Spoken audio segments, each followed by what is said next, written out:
You want to know how I survived prison? I survived prison by being the biggest, baddest motherfucker on the cell block. Anybody said anything to me, I knocked them the fuck out right then and there. I let no one talk to me crazy. I let no one disrespect me in any shape, way, form, or fashion. I made sure the motherfuckers had to ask my permission to run anything going on in my fucking block. And anybody who's ever said anything like that is lying like a motherfucker. That is not how prison works.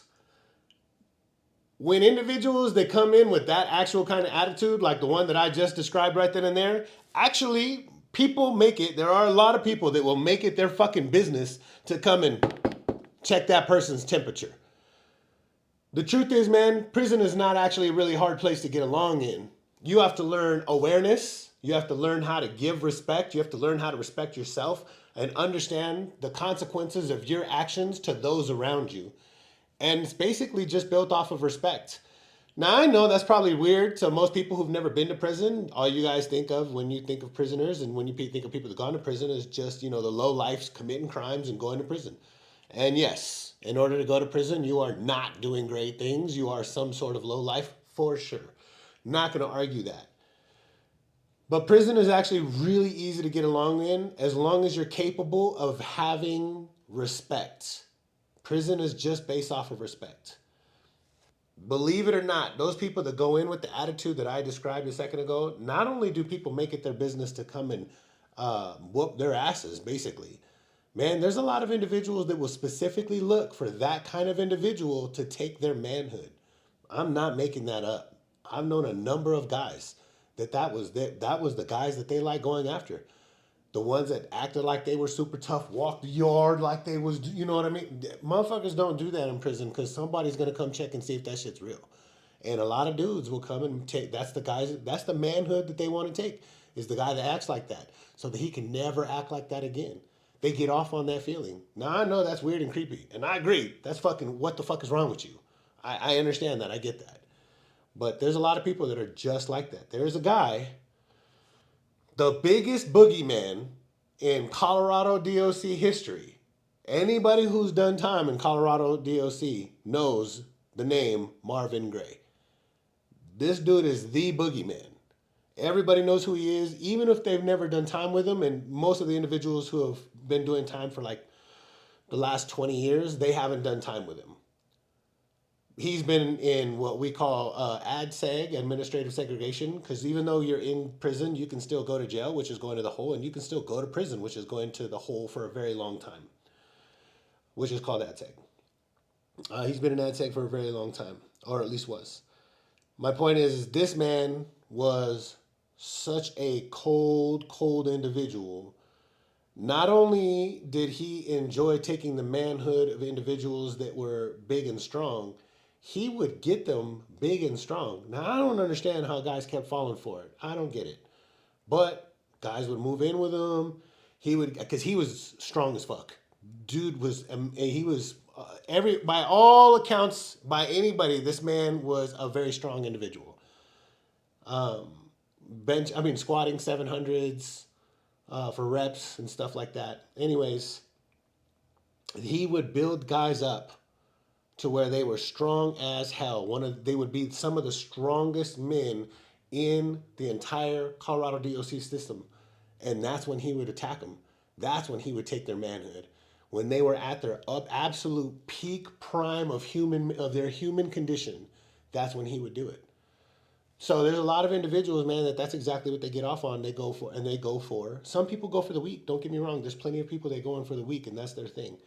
But a lot of guys, man, that are real strong and real tough dudes, that's who they go for, is the guys that act like that. Not only that, man. Oh, man, I used to hate when individuals would be like, shit, I'm a fucking knockout artist. I knock motherfuckers the fuck out. You know when a person is a knockout artist? Because they knock motherfuckers the fuck out. That's exactly what they do. Their reputations precede them. Anybody who's a big, bad dude, their reputation precedes them. They don't ever have to say that they're a knockout artist. Everybody knows that they're knockout artists. And that's how prison works. Your reputation will consistently precede you wherever you go. You cannot get away from a bad reputation. If you check in, which means you were scared or you owed a lot of money or whatever the case may be, and you went to the cops and said, hey, I'm in danger, I need to be put into protective custody, and they'll take you in and they take your little story and they're gonna do whatever they got to do, and probably get a few people in trouble, and then they're going to ship you off to another yard where you're going to think that you're absolutely safe, and you will not be. If you owe a debt, that debt will follow you to that place. If people were taking your manhood in payment of a debt that you had at one place, when you get to the next place, that same group of individuals are going to continue doing that same behavior because that debt follows you there. If you told on people, that's going to follow you there. If you checked in because you were scared, you're going to get bashed out where you're going because that's going to follow you there. The opposite is also the truth. I personally survived prison by being a man of integrity. I know. I know. There's no such thing as a man of integrity inside prison. I got it. Now, for the rest of you people that aren't clowns. Oh man, I just was a man of integrity. If I said something, I did it. I never said something that I wouldn't do or wasn't sure if I could do or couldn't do. I wouldn't do any of those things. I never spoke on stuff that wasn't my fucking business.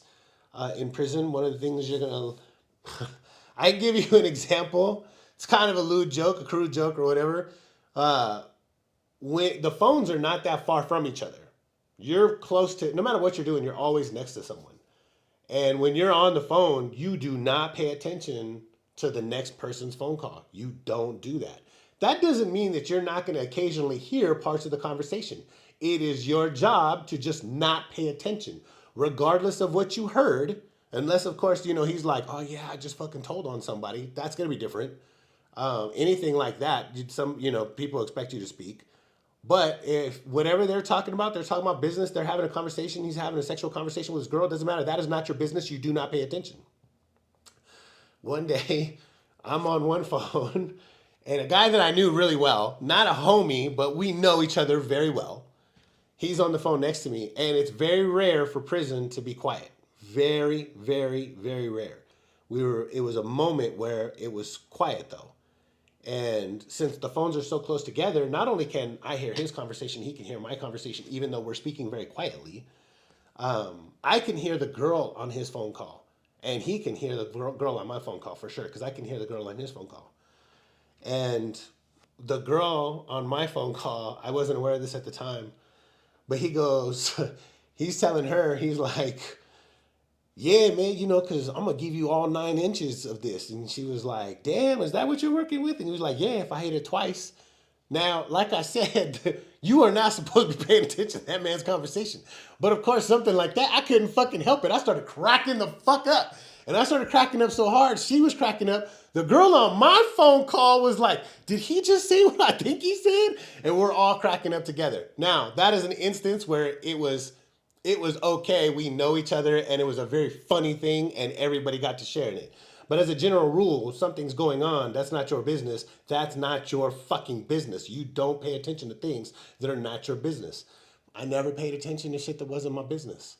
I never repeated things that was told to me in confidence. I never repeated things. I never repeated things that I heard in passing that wasn't my fucking business. I never tried to get into other people's business, whether I knew what their hustle was or not. Somebody was trying to pull a guard, a female guard, and I saw something or heard something. I didn't see it. I didn't hear it. I operated like I didn't hear a fucking thing. The only changes in that would be if something transpired that could possibly lead to our group that I functioned with being in some sort of jeopardy, or them ruining something that we had going on. Well, then obviously I take it to the person who's above me. We discuss everything that's going on, and then we make decisions from there. But for the most part, you just don't pay attention to shit that's not your business. I survived in prison by just being a man of integrity. That was all it took. When I went to prison initially, yes, I was a fighter. I got it in left and right. So of course, when I returned to prison, I already had that reputation. I really didn't have to build on that reputation anymore. I built it as a kid, but the person that I became when I returned to prison the second time, because I was like, how did I find myself here again? I realized that I needed to change a lot of things about myself. So I just took my integrity to another level. I realized that if I just wanted to be a better human being, then I needed to just be a better human being. What's funny is when I got out of prison the first time, when I was in prison the first time, man, I used to say this all the time, and I haven't said it since I had this realization. I would say all the time, man, I just want to be a great man. people be like, "What do you want?" I'm like, "I just want to be a great man," and I said it all the time, man, and it sounded great, I'm sure. But they would always ask this question, and I never had an answer for it. They'd be like, "Well, how? What are you gonna do?" And I'm like, "Man, I don't know. I don't know that yet. I just know that I want to be a great man, but I don't know the path yet. But I'm gonna figure that out." And I thought I would figure it out. I did not. One day I had that realization, and I was sitting in prison the second time, and I was like, "How in the fuck?" I wasn't even in prison yet. I was still in county jail, wondering how in the fuck I found myself in this position again. How is it that I found myself in the same exact position? And I thought to myself, I was like, you know what? This is the realization that I had. I was like, I always said that I wanted to be a great man, but I never knew what that meant. I never knew how to get there. And I was like, the one thing that I'm sure of right now, if I want to be a great man, then the first thing I'm going to need to do is become a good man. I ain't saying that I want to be a great man since. I'm still trying to figure out how to be a good man. I'm not trying to say like I have it all figured out because I don't.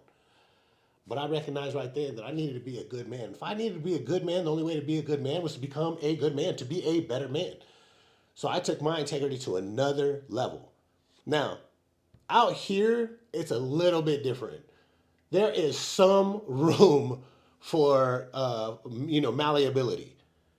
I can say that I'm going to get this done, this done, this done, this done. For instance, I'm writing a script right now, and I told Elia that I was going to record earlier today. It's kind of late in the day, actually. I should have done this a long time ago. So he asked me later, a little while ago, when we were at the gym. He was like, "Hey, how many episodes did you record today?" And I was like, "None." And he was like, "All right, that's fine. You know, this, and this, and this," because I was working on the script. When it came time for me to record, I was like, okay, I can take the 30, 40 minutes or whatever it's going to take to record, even if it's just 10 minutes, or I can continue working on the script because I'm so close to getting it done, and that's really important. In prison, I would have put, I'm not going to lie to you, I would have fucking put the script down and I would have done the recording because I said that I was going to do the recording. I would have recognized immediately that because I said it, I needed to make sure that I did it. So, and I wouldn't have made promises outside of it. But if I'd have known, but also in there because I knew that I was working on the script at the same time, I wouldn't have promised that I was going to make the recordings today. I would have said, if I have the time. So I hear there's a little bit of fungibility where I'm there in prison. Things are very, very, very much black and white. There's not a lot of gray. You either are something or you're not. You either did what you said you're going to do or you didn't. There's not really a lot of room in between. So you learn to speak in very black and white terms. But that was how I survived in prison. I just became a man of integrity. That was it. I gave respect where respect was needed. I gave respect where respect was, if it was given to me, I definitely gave it back. You also, as a man of integrity in there are other elements to it. I let absolutely no one disrespect me in any shape, way, form, or fashion. That is the absolute truth. However, I wasn't running around acting like I was the baddest motherfucker on the planet, though, either. People knew that I would fight. Oftentimes, that's more than enough for most people. They will not press the issue when they know that you're somebody that'll get down. I also belong to an organization, so that organization was also going to be there for me if anything major transpired. That also offers a level of protection. Not to say that you in my group you have to fight fair ones. There's a group that they have this thing called no less than three. We don't do that. You got to go handle your shit like a man. Now we ain't gonna let you get bashed out. We ain't gonna let you get hurt. And if they harm you in any shape, way, form, or fashion that's above whatever this thing calls for, oh no, there's gonna be problems. I'm gonna handle one of theirs. But there is the element of you having to take care of your own shit. But the truth is, man, I just made sure that my word was my word. And I always had a level of forgiveness for other people. As long as there was, or let me say, not a level of forgiveness. I had a level of, I always made sure that there was room for error for other people or margin for problems. So I ran what was called a store. I made a lot of money in prison, and I actually did it by breaking rules, yes, but I didn't break any laws. So I ran what was called a store in prison. It was one of the many hustles that I had while I was in prison. And what I would do is, a lot of times the standard operating procedure is when somebody comes to get something from you, you charge them 1.5 back. Now, if it's going to be longer than that, most people, if it's going to be longer than 1 week, most people would charge them 2, even more, depending on the timeline. Man, if you came to me and told me, hey, listen, I'm not going to get money until next month, and it's the fucking third or fourth of the month, but you told me straight out, I'm not going to have money till the next month, man, I'll let you get it for 1.5. It's not a big deal. It's no big deal. As long as you come through on that, you get the 1.5. It's no big deal. I didn't try to capitalize on people that were in a state of need or were in a state of vulnerability. I never did that because for me, that would have been violating me becoming a better man, me having a level of integrity. I wasn't in such a bad position that I needed to take advantage of people like that, so I didn't. So because doing little things like that, I was able to my level of integrity to other people and even the appearance of it, even how people would speak about me, was it grew had a life of its own and grew on its own. They, there was points where anytime somebody had problems, I had what was called an open door policy. As long as my door was open, there was two things for that. If you really had an issue, my door's open. You can come by. We can handle that. You can't be afraid to handle your business. So if you want to get your ass kicked, you can get your ass kicked. But most of the time, what that meant was if you had an issue of some kind and you needed somebody to talk to and you needed somebody to help you try to figure that out, you could come to me. And I would help. I would do whatever I could to help you as long as it didn't violate any principles. So that was how I survived being in prison. I became a man of integrity. By becoming a man of integrity in there, by becoming a better man in there, I sincerely hope that it has made me a better man in totality. But I'm also hoping that it makes me a better man while I'm operating out here. I operate off of different principles while I'm out here than the average person operates off of out here. Most people just say things and then they do whatever. Most people just talk and they don't mean any of the stuff that they say. I'm not like that. I won't do any of that. Since I had that realization about if I wanted to be a great man, I have to be a good man first. I haven't said that I want to be a great man thing, but I do hope that at some point I am such a good man that at least a couple of people on this planet will assume and feel and maybe ascribe to me that I am some sort of great man. That is still something that I do want. I just recognize that the hubris in it of not recognizing that you needed to be a good man, a better man, and a good man first was a massive error in thought. I hope that what I said has some value to some of you. If not, that's fine. Please, if you guys have any comments, have any questions of any kind, man, you can reach out and ask whatever you want, and I'll answer to the best of my ability. That's it, guys.